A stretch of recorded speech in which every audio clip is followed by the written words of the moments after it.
चाहिए। एक गुलाब वाला और एक जैस्मिन वाला, एक को मैं सुबह जलाऊंगी और एक को शाम जलाऊंगी, ठीक है। माई के सिंगार वाला सेट चाहिए, अगरबत्तियों के दूगो को एक हेट चाहिए।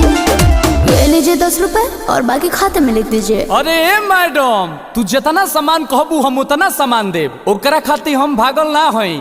लेकिन जदि उधारी के बात कैलू तब बुझ लिह हम संतोष पागल नहीं। देत बाड़ू हतनिया मांगा तारू हतना, हतने पैसा में सामान ले बुकातना, हतने पैसा में सामान ले बुकातना। तू जानत हुआ कि हम ग्रेड ए पढ़ नहीं।